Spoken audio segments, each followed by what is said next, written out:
Hello, and welcome back to our special mini-series, Grief Repurposed. Today, we're going to hear from Claudia Mastin and how she shares that God turned disappointment and grief into a life filled with purpose and calling. Enjoy.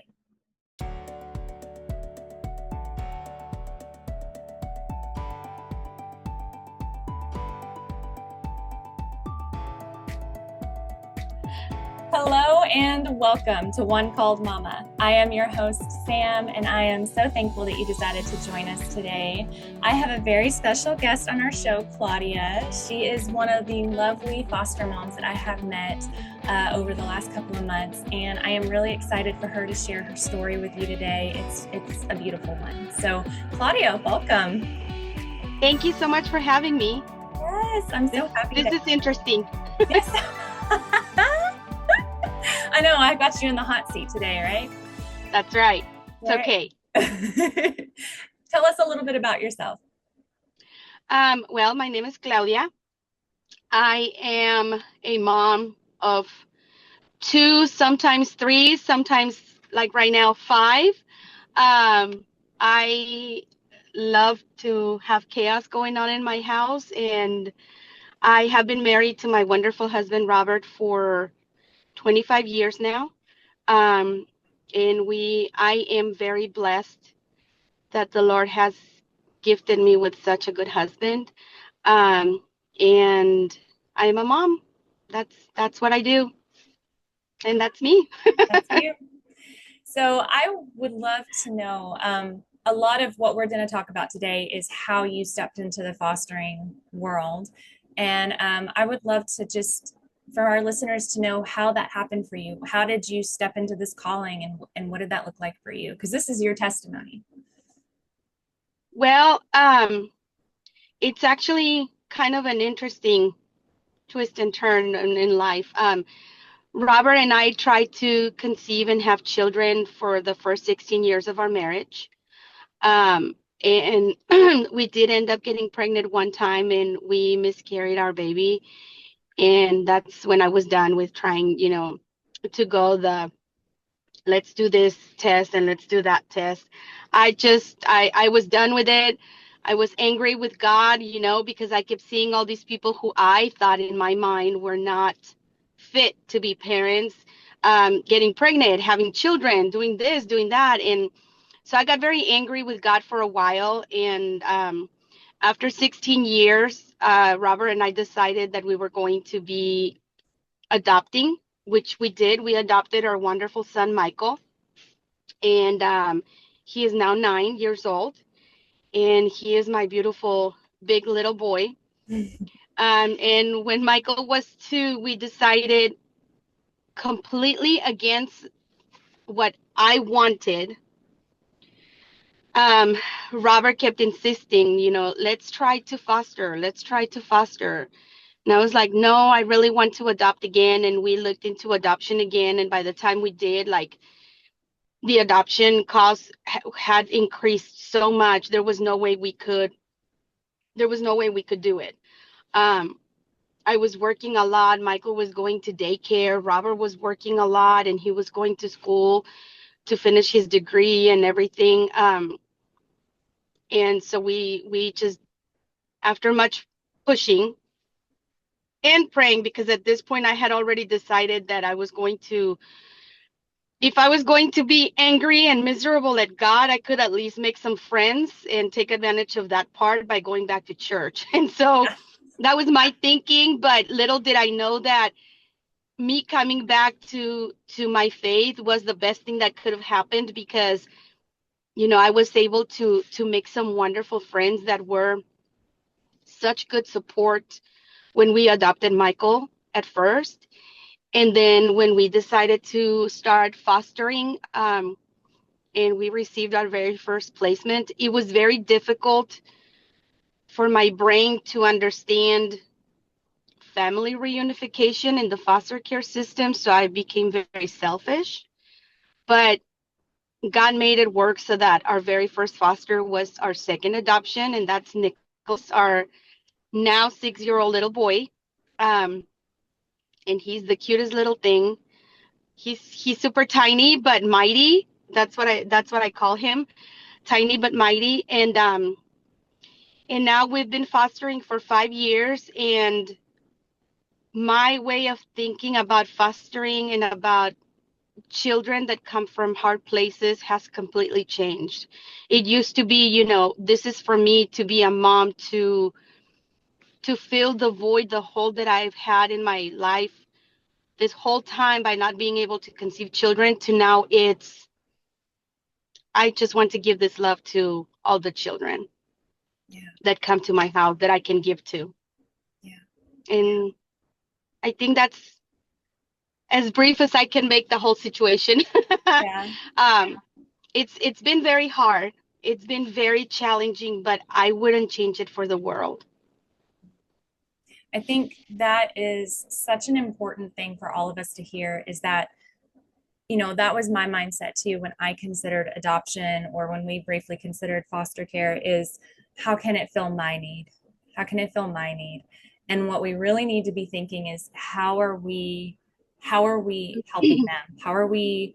What is best for the child? What is best for them? How are we filling their need? And uh, doing the fostering and adoption podcast with Nikki that was hard for me to hear at first, to be quite honest. That was kind of like I had a resistance to that in me as well. And the more stories I've heard, the more that I've learned about reunification and the needs of the child and how important it is for them to be back in their family and the stories of moms and dads that do really change. It's very eye-opening, and it's a mindset shift that I think we all need to have.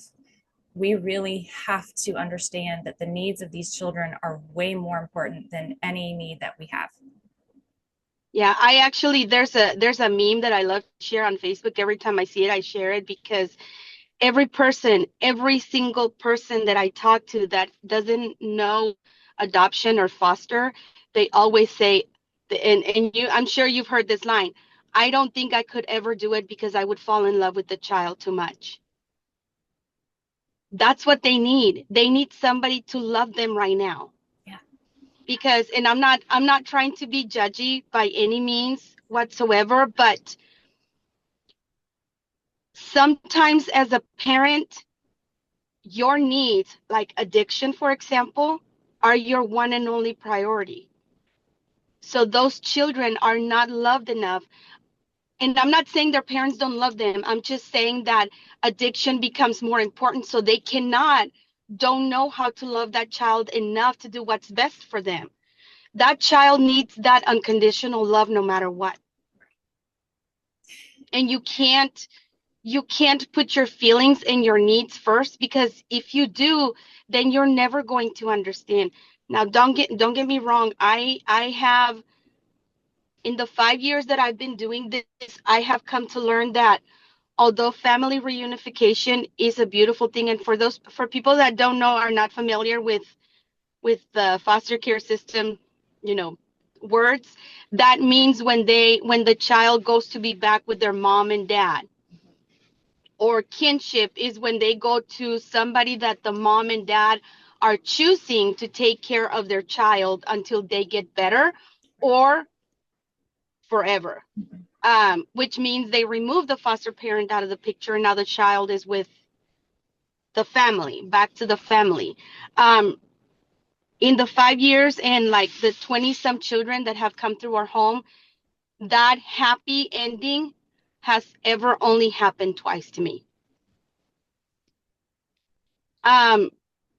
But most of the children that I've had have gone to either kinship or back home to their families. And it's not always been a happy. I mean, if you look at all the children that we've had and how many have gone back, it has not been a happy ending for those children. And yet the system believes that the best thing that those children needed was go back to their families. And it's not always the best thing. But it's what the system believes is the best thing. So, I've experienced it firsthand with my second child, Nicholas. His siblings ended up with an aunt, and his older siblings, they got to witness mom in all kinds of conditions coming in to see them. And there was nothing that this lady could do to stop it because, she's mom. What am I going to do? Tell her she can't see her children? Well, yeah, you're protecting those kids. Yes, you can say that. But because she's my sister, I have to be nice and I have to let her see her kids.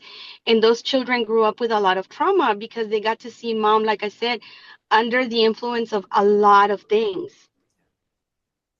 This is hard too, Like, because we're thinking keeping things in proper perspective is very difficult. And I'm not even saying that that's the wrong perspective. You should as a mom desire to, whether you're a biological mom or you are a mom because you love children, because I think you're a mom no matter what, either situation. right, And right, you want to protect those children. That's a good thing. That's never bad. And I think that should always be the priority. And right, we answer to God, and we don't always understand why God allows certain things. And right, in the world that you're in the fostering world, there's a lot of times where you have to say, I've done everything I can to protect this child, to love this child, to care for this child, and yet this is still happening. And that's when you have to say, okay, I trust you, God. I know you love this child more than I do.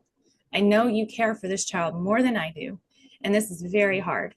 And I am going to trust that you have their best interests at heart, because that's what you say in your word. And that is a right, hard pill to swallow. That is a hard thing that sometimes I'm sure many moms and dads in the foster care system have to probably convince themselves of that, because that is hard. That is hard to believe sometimes. it And is.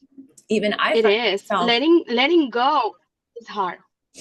yeah, yeah, because we think we know, we think we know best, or we love them so fiercely, and our Heavenly Father loves them in ways that we can't even comprehend. So that in of itself is something to remember, that if you're out there considering foster care, adoption, that it isn't for everyone, and you have to be called to do it. Right. And if you're out there and you've been kind of on the fence, do I do it? Do I not? And you think, I couldn't ever do it because it would hurt too much.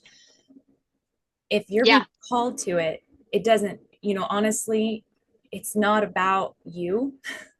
Sorry. Yep. It's not about Yep. you. It's about what God's wanting you to do. And that act of obedience is difficult and hard. And yet Yep. there is so much more reward on the other side of the hard that you just can't comprehend. And I'm not saying Yeah. that I know more than you, because I'm on the other side of hard things I've done, and the reward has been something that I never dreamed. So Right. I'm just speaking from my own experience, not in the foster world, but just in my life, that I've Right. chosen hard things because God told me to. And on the other side of it, I am so thankful I didn't say no. Right. And I'm telling you, like, from all those children that have ended up in hard places, like, I pray with all my heart that it's not about me seeing the reward or the good, or it's not about me. It's about me hoping that and trusting that God is going to guide those children to a good place, because the odds are not in their favor. Most of the time, the odds of those children are not in their favor. And it's so sad to see the cycle repeat when those children get older. It's so sad to see the cycle repeating, what their parents went through. Then they get to live a hard life in situations because so many children age out of the system because, oh, we thought that the best thing to do was this. And so they put these children in a hard family, and then that family ends up doing things that to that child, that the child ends up back in the system. And it's so broken. Yeah. It's such a broken system, and all we can do, and I know that sounds like such a cliche lame thing to say because it's the most powerful thing we can do, but it's pray for those children. Pray, because we just don't know what life is going to put in front of them. And And sorry. go ahead, I'm sorry. I was No, going go to say, ahead. how do we know that God didn't put us in the situations just so that we could pray for them? Because Right, prayer actually is the most powerful thing we can do more than anything else. right, Because if you just study prayer for a month, even just for a month, you could study prayer your entire life and never figure it all out. No one has it all right, figured out. But if you consistently prayed every day for a child, you may not ever see it, but you have to trust and believe that that would open blessings and protection, and it would break generational curses and all of the things for that child if we prayed for them. And that's why just fostering isn't always about how you are in that child's life. It's about how you pray for that child as they're going through that, whatever they're yeah. going through. It's not necessarily Well, about being their parent. it just like with biological children. I don't have any biological children, but just like with biological children, your job in praying for that child never ends. No, never ends. And as a foster mom, my responsibility to pray for those children, that list just gets longer. Yes. That list just gets longer. And now I will say, all of this is not to say that there hasn't been times when life has been hard, in the sense that I've ever only had to turn away a child from my home twice. Um, Meaning that they came to my home, situations happened, and then I had to request for them to be placed somewhere else. And both times I've had to do that because I have to put my own children first. But in that's been two of the hardest things I've ever had to do, and even harder than letting go. It's so hard because you feel like you failed this child. That no matter what you did, no matter what you tried, you failed this child, and you don't, but you also have to recognize, for the well-being of that child and your own and your family, that there are certain cases that maybe God just put in your path just for prayer, because he didn't give me the capacity to be able to be a mom for that child. And it's been so hard to recognize that, because as women, we want to try to be super mom and be good at everything and be able to do everything. But when you're able to stop and recognize that I can't do this, I seriously, emotionally, psychologically, physically, I cannot do this, you feel like such a failure. But then you just get back up and you keep going and pray for them, and hope for the best, because you can't, you have to be okay with that. Yeah. There's so many things that are so painful about fostering that you have to be okay with. Yeah. And that again goes back to just you can't, life is hard all around, whether Oh yeah. you're called into fostering or you're called into this field or whatever. And it's God repeatedly in his scripture talks about, just for today I give you strength, for today I give you daily bread. It's always manna from heaven was for the day. I mean, it was always just about Right. that day. And I think especially when you start thinking about something as difficult as foster care, you can't think about, well, what if this happens, what if that happens? No, you can't do that. You have to just accept that if you're willing to give God your yes in this, you have to take it just one day at a time. And that also sounds very cliche, but how, I think that could also be probably the enemy saying, well, that's a stupid thing to say, but is it really? Because how Yeah. many times do we get so ahead of ourselves and so ahead of God, and I have to do this and I have to do that, and this is coming up, and you're working for something that's 2 weeks away when all he's given you is what you need for today to do. Right. And if we really lived life in such a way where we only handled the stress and the anxiety and the difficulty of what we're handling in that day, that moment, we know that we can, because he gives us what we need for that, not for 2 weeks from now, Right. for today. And that's just something Right. also too that I've had to, that was something I've dealt with that since I was a kid. Just seeing a syllabus at the beginning of a school year, I would stress about everything on that syllabus, and it's like overwhelming to me. And that's a lesson I've had to learn since I was a school age child. Like you can't look at life like that. A lot, you plan Right. and you say, if the Lord wills, we'll go do this and we'll go do that. That's hard. Yeah, it is hard. But now, and again, with everything else, I'm making it sound like it's very sad, and that's the sad part of fostering. But I mean, you also have the beautiful side, the blessings, the wonderful things. We had a baby that came to us at 5 months that he was being starved by the person that had him previously, and he was with us for 7 months, and he got to go home to be with his mom a week before his birthday. And he was a big chunk when he left. He Mm. was happy. He was starting to get ready to walk. He is so good.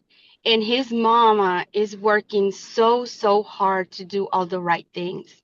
Um, she was pregnant, and she called me and said, "Hey, do you think you can watch him for a couple of weeks while I have my baby, so that, I have some time to like adjust and do what I need to do?" But I could hear the fear in her voice. And I mean, immediately she was like, "Not to stay, not for you to keep him, like just to watch him." And I was like, "Honey, I would love to take him for a day, for a week, for a month. You tell me, and we'll take him." And she was like, "Are you sure?" And I'm like, "Yeah, we love him. We can't wait." And it was so wonderful because, when she told me to pick him up is when we picked him up. When she said, "Okay, I'm ready for him to come home," we brought him back home, and she was so happy to see him. And I could tell that she was so relieved when I brought him back to her. But, I tried to tell her, I'm like, I hope that this will give you the understanding that you are not alone. You're not, my job as a foster mom didn't end when he went back home to you. My job as a foster mom continues to help you with whatever you need, even beyond that point. Right. Because how am I to call myself a pro-life person if I'm just going to go like this and say, now he's your problem because I fattened him up, he's healthy, he's good, now he's your problem, mom, figure it out. No, she's still going to struggle as a mom trying to make things work. As a single mom now of 2 little boys, beautiful little boys. I can't just do that. We have to be able to continue to support them. And I was so grateful that God gave me the opportunity to do that. Yeah. Because, normally when a child leaves my home, I've had to learn to mourn the loss of a kid as though they've passed away, because that baby is the only one that I have knowledge of what happened to him after he left my home. So these children leave, and I never find out or hear anything else about them ever again. So I have to treat it as though I'm mourning the loss of a very important person who was in my life. So to be able to see him again and continue to have conversations with her, for Mother's Day, she sent me a text message, "Happy Mother's Day." I sent her one. For my birthday, she sent me a happy birthday message, and a picture of the babies. That made my day. So that was so fulfilling, and it gives you so much hope to say, I can do this. And the story that, Even in the hard times, those. sorry, no, go ahead. No, go ahead. No, I was just gonna say, even those tiny little things help to fill your cup to such an extent that you don't even realize what it does for you. and it's really amazing that because we think we're helping the children, but the opportunity that you get to help the moms and the dads too. We're only speaking to the mom side of it, but dads with the foster dads can be a Right. good influence on those dads, the biological fathers. And then you as the foster mom, like you've made this connection with her. I mean, we just don't know the impact. And that is also a powerful thing that God is doing in her, creating a story for her that hopefully she Right. will rise up and become someone that encourages other women. Keep your baby, fight for your baby, do what's right, do Yeah. the hard thing, and Yep. be kind of that walking testimony that you can do it. It's hard, you can do it. And that's really neat. Yeah. Yeah. And it's, I really, having lived so long with the cross of infertility, I never in a million years would have imagined that I would be doing this now. Like if you would have told me the first year of my marriage that I was going to be loving on babies and then sending them away, I can't even begin to tell you how crazy I would have told you that you were.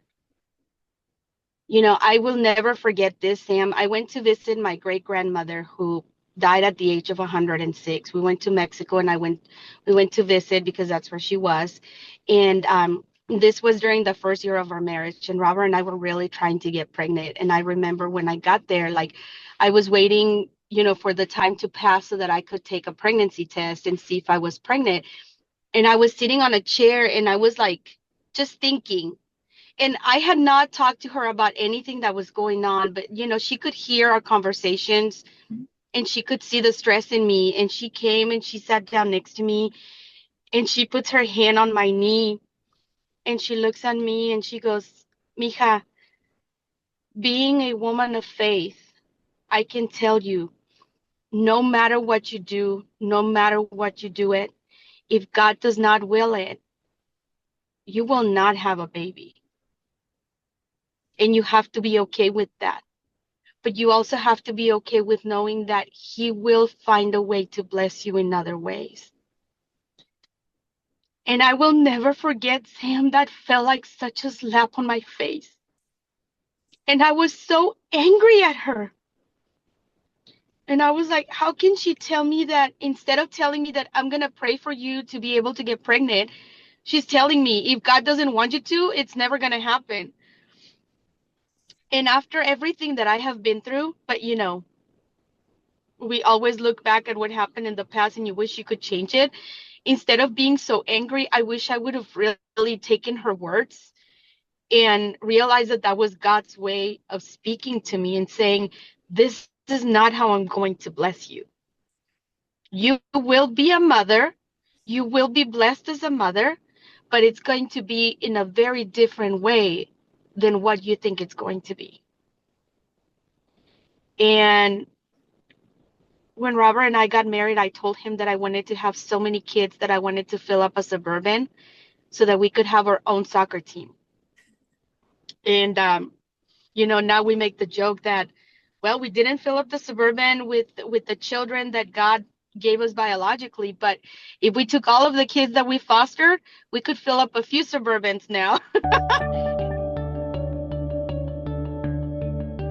I think that's God gave you such a fierce love for children. And I think now that you can look back, I think it's that fierce love that keeps you hanging on and keeps you grounded and helps you and Robert as you foster these children, because you understand your assignment. You understand that you are a mother and that there are babies out there that need you. And I think that's what I love the most is that out of the deepest desire that you had, that God answered it in a way that you never anticipated or expected. And I love that you surrendered so fully and that you continue to do that and love these children because they need it. They need it so desperately.